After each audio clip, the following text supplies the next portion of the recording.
audio jungle.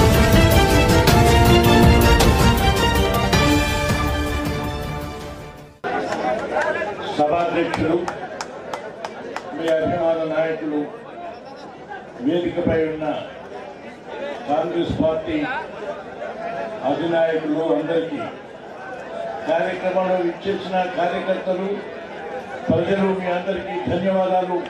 ప్రత్యేకంగా ఉగాది శుభాకాంక్షలు. ఇప్పటికే చాలా ఆలస్యమైంది. ఇంకా ఉపన్యాసకులు కొద్దిమంది ఉన్నారు. నేను నా ఉపన్యాసాన్ని ఎక్కువగా పొడిగించకుండా సాధ్యమైనంత సంక్షిప్తంగా పూర్తి చేయడానికి ప్రయత్నం చేస్తున్నాను. కారణం ఇప్పటికే నా మిత్రులు టిఆర్ఎస్ ప్రభుత్వం యొక్క పరిపాలన తీరు, ఆ పార్టీ నాయకులు వ్యవహరిస్తున్నటువంటి పరిస్థితులు, ఇక్కడ ఉన్నటువంటి ప్రజల సమస్యలు, రాబోయే కాంగ్రెస్ పార్టీ చేయదలుచుకున్నటువంటి యొక్క కార్యక్రమాలు అనేకం మీ ముందర ఉంచినారు. అంతేకాదు కాంగ్రెస్ పార్టీని గెలిపించి పూర్వ వైభవాన్ని తీసుకురావాలని మీ దృఢదీక్ష ఈ సమావేశంతో నాకు అర్థమవుతుంది. కాబట్టి నేను ఉపన్యాసంతో మిమ్మల్ని అందరినీ హృదయాలు ఉప్పొంగించిన అవసరం లేదు. మీ హృదయాల అంతరాలని మమ్మల్ని ఉప్పొంగిస్తుంది. అందుకు అనుగుణంగా మేము పనిచేస్తామని చెప్పి మీ అందరికీ మనవి చేస్తున్నాం. మిత్రులారా, అందుకు కొద్ది మాటలే.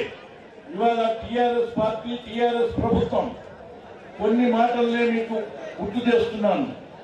మాటి మాటికి ఆ నాయకత్వం, ఆ నాయకులు, ఆ పరిపాలన ఉన్నవాళ్ళు కాంగ్రెస్ పార్టీ గతంలో ఏం చేసిందని ప్రశ్నించడం, ఆ తర్వాత కాంగ్రెస్ పార్టీ ఇప్పటి వరకు అభివృద్ధి చేయలేదనేటువంటి విమర్శ చేయటం, ఆ తర్వాత వారు ఏం చేస్తున్నారో తెలియజేయనటువంటి యొక్క అగమ్యము, గందరగోళం.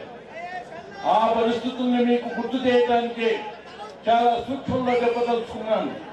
అసలు ఏదైనా ఈ దేశానికి, ఈ రాష్ట్రానికి చేసిందంటే కాంగ్రెస్ పార్టీ అని, ఏది చేయనటువంటిది టిఆర్ఎస్ ప్రభుత్వం అని మీకు 2-3 మాటల్లో గుర్తు చేయడానికి ప్రయత్నం చేస్తున్నానని మీకు మనవి చేస్తున్నాను. మిత్రులారా, కాంగ్రెస్ పార్టీ చాలా వివరాలు, విషయాలతో కాకుండా కాంగ్రెస్ పార్టీ స్థాపించి ఈ భారతదేశంలో ప్రజాస్వామ్యాన్ని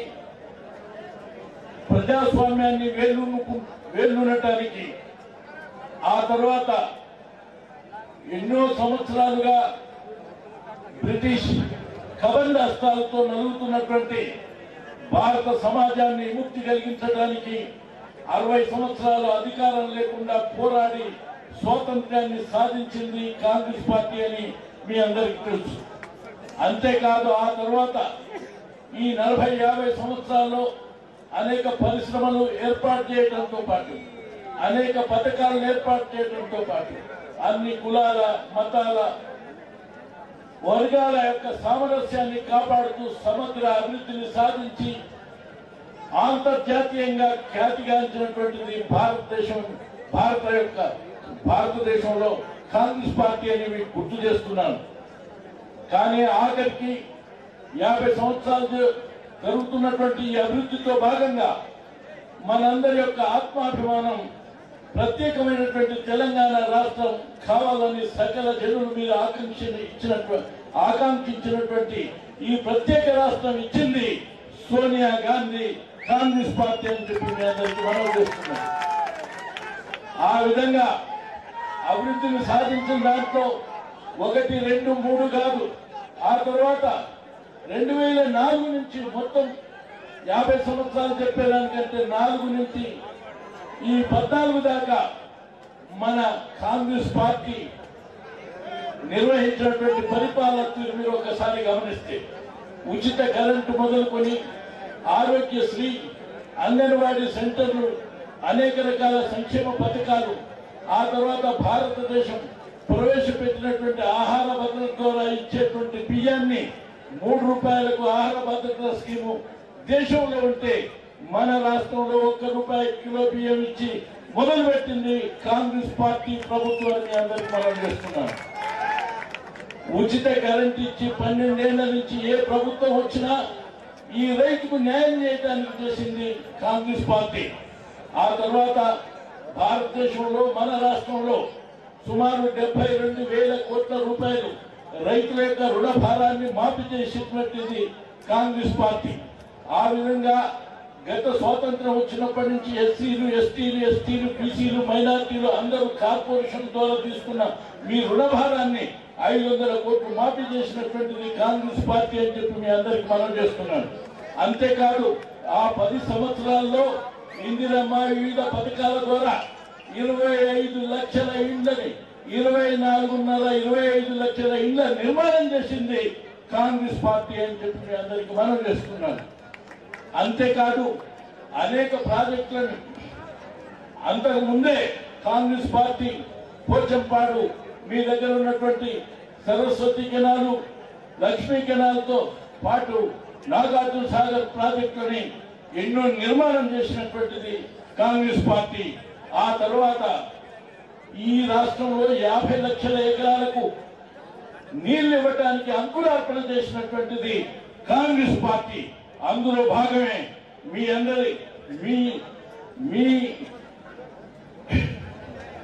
ఈ జిల్లాలో ఆదిలాబాద్ జిల్లాలోనే అటు కడెం ప్రాజెక్టు ఎప్పుడో కట్టింది కాకుండా రాళ్లవాగు, మొత్తటి వాగు, శుద్ధవాగు, ఇతర అనేక వాగులు సుమారు మీడియం ఇరిగేషన్ ద్వారా సుమారు 80,000 ఎకరాలకు మొదలుపెట్టి 40,000కు నీరిచ్చి ఇప్పుడు ఆఖరికి ఇప్పుడు మీరు చెప్తున్నటువంటి కుమర భీంచల ఏదైతే ప్రాజెక్ట్ ఉందో దానికి కొంచెం ఆలస్యం జరిగిన విషయాన్ని ఇప్పుడు చాలా గొప్పగా చెప్పుకుంటుంది టిఆర్ఎస్ యొక్క ప్రభుత్వం.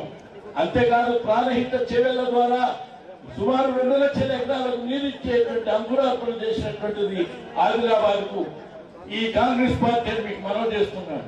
మిత్రులారా, ఆఖరికి మీకు మీ ఆదిలాబాద్ కు ఒక ప్రత్యేకమైనటువంటి విషయం చెప్తున్నాను.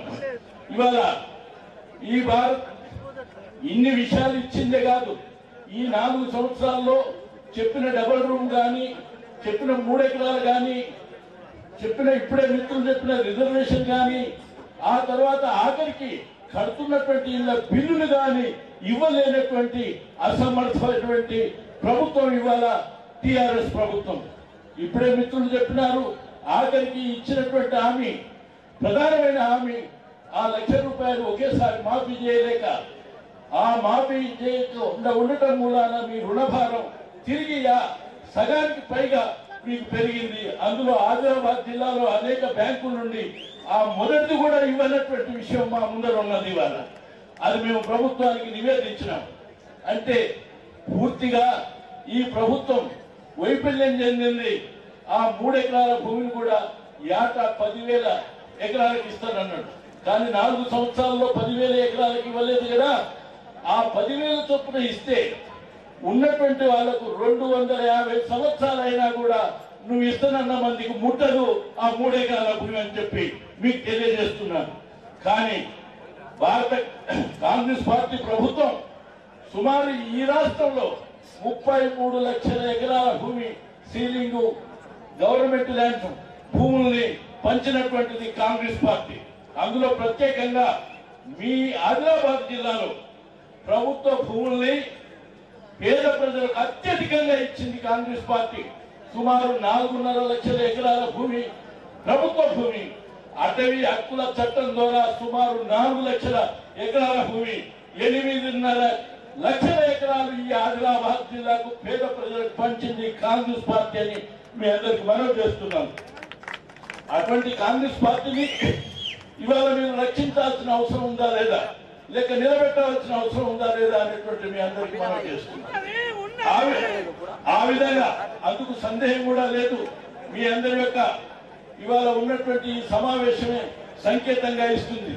ఆఖరిగా నేను చెప్పదలుచుకుంది, ఇప్పుడే మిత్రులందరూ చెప్పినారు, వివిధ పథకాలతోటి కేవలం ఈ ప్రభుత్వం ఇవాళ అప్రజాస్వామికంగా, అనైతికంగా చెప్పిన వాగ్దానం చెల్లించకుండా ప్రజలను మభ్యపెట్టి, భ్రమపెట్టి, ఊపు చేసి, ఉపాయం చేసి ప్రభుత్వాన్ని నిలుపుకుంటూ మళ్ళొక్కసారి ప్రభుత్వానికి రావాలని ప్రయత్నం చేస్తుంది. అందులో భాగమే ఈ 4,000 రూపాయల పెట్టుబడి అని మీ అందరికి మనవి చేస్తున్నాను. మిత్రులారా, అది ఒకటి గుర్తు చేస్తున్నాను. మీకు ఆరోగ్యశ్రీ ద్వారా ఇచ్చినటువంటి యొక్క కానుక ప్రతి సంవత్సరం కుటుంబానికి 2 లక్షలు మీరు వాడుకుంటే 2 లక్షలు, ఎవరికి కొద్ది తప్పు వచ్చినా 50,000 అంటే ప్రతి సంవత్సరం 2 లక్షలు ఇస్తున్నటువంటి మీకు పెట్టుబడి ఇచ్చినటువంటి కాంగ్రెస్ కావాలా, కేవలం 4,000 తోటి ఎలక్షన్ గిమిక్ చేసేటువంటి యొక్క టీఆర్ఎస్ కావాలా, ఇవాళ మీరు ఆలోచించాల్సి ఉంది. అందుకని మిత్రులారా, ఆఖరిగా నేను మీ అందరికీ మనవి చేసేది, ఇవాళ అన్ని రకాలుగా వైఫల్యం చెందడమే కాదు, ఆఖరికి ప్రజల్ని మభ్యపెట్టి నిలబడాలనేటువంటి టీఆర్ఎస్ అబద్ధాల కేవలం గారడి మాటల యొక్క ఈ ప్రభుత్వానికి చర్మగీతం పడాల్సినటువంటి అవసరం. ఇటు జాతీయంగా అంతర్జాతీయంగా భారతదేశం మొత్తం అభివృద్ధిని సాధించినటువంటిది. ఆ తర్వాత తెలంగాణలో తెలుగు ప్రజలకు ఆత్మాభిమానాన్ని నిలబెట్టింది టీఆర్ఎస్ ప్రభుత్వం. టీఆర్ఎస్ ప్రభుత్వం కాదు, అది కేవలం మన కాంగ్రెస్ పార్టీ యొక్క ప్రభుత్వం. అందుచేత మీరు ఆశించినటువంటి యొక్క కలలుగన్నటువంటి తెలంగాణ రాష్ట్రం యొక్క అభివృద్ధి నేడు జరుగుతలేదు. కారణం, ఇవాళ ఆయన కొత్తగా ఏదో ఉద్యమ నాయకుడిగా నిలబడ్డాడు. తిరిగి మీరు ఉద్యోగాలు వస్తాయని విద్యార్థులందరూ నిరుద్యోగులు ఆలోచించారు. రియంబర్స్మెంట్ ఇంకా ఎక్కువ వస్తుందని విద్యార్థులు ఆలోచించారు. ఉద్యోగులకు న్యాయం జరుగుతుందనుకున్నారు. సకల జనుల యొక్క ఆత్మాభిమానం నిలబడుతుందని ఇవాళ అందరి యొక్క ఆత్మాభిమానాన్ని మంటగల్పి అన్ని వర్గాల యొక్క ప్రజలను మోసం చేసి పరిపాలన సాగిస్తున్నటువంటి ఈ టీఆర్ఎస్ ప్రభుత్వానికి చరమగీతం పాడండి అని మీ అందరికీ విజ్ఞప్తి చేస్తున్నాను. ఆ విధంగా మీరు ఆశించినటువంటి పరిపాలన కాంగ్రెస్ అందించడానికి తయారుగా ఉన్నది. రైతాంగానికి గిట్టుబాటు ధర, విద్యార్థులకు రియంబర్స్మెంట్ వెంటనే చెల్లించడంతో పాటు రైతాంగం యొక్క రుణభారాన్ని తగ్గించి అన్ని వర్గాల ప్రజల యొక్క సమగ్ర అభివృద్ధిని సాధించే దాంట్లో ముందుకు సాగుతాం. అందుకు అండగా నిలబడమని మీ అందరికీ విజ్ఞప్తి చేస్తున్నాను. మీ అందరికీ ఇదే సందర్భంలో ఆఖరిగా ఈ నిర్మల్ ప్రదేశం నుండి మీరు కాంగ్రెస్ పార్టీకి అండగా ఉండటమే కాదు, మొత్తం ఆదిలాబాద్ జిల్లాకు ఆదర్శంగా మార్గదర్శకంగా నిలబడి మన మహేష్ ముందుకు నడుస్తాం. ఆ విధంగా తెలంగాణకు కొండంత అండగా ఉంటామని చెప్పి మీరు ఇస్తున్నటువంటి నినాదం మాకెంతో ధైర్యాన్ని ఇస్తుంది. అందుకని కాంగ్రెస్ పార్టీ నాయకత్వం ఐక్యంగా సమన్వయంతో ముందుకు సాగి మీరు ఆశించినటువంటి పరిపాలన అందించడానికి మేము ముందుకు సాగుతాం. అందులో మీరు చేసేటువంటి పోరాటానికి అన్ని విధాలుగా అండగా ఉండటమే కాదు, కార్యకర్తలకు కానీ ప్రజల సమస్యల పరిష్కారానికి కానీ మీకు చేదోడు వాదోడుగా ఉంటాం. ఆఖరికి మహేష్ కు అన్ని విధాలుగా అండగా ఉంటామని మీకు హామీ ఇస్తూ సెలవు తీసుకుంటున్నాను. ఏంటండి, వీడియో నచ్చిందా? అయితే ఓ లైక్ వేసుకోండి, లేదంటే ఓ కామెంట్ చేయండి. ఎప్పటికప్పుడు మా వీడియోస్ చూడాలంటే సబ్స్క్రైబ్ చేసుకోండి.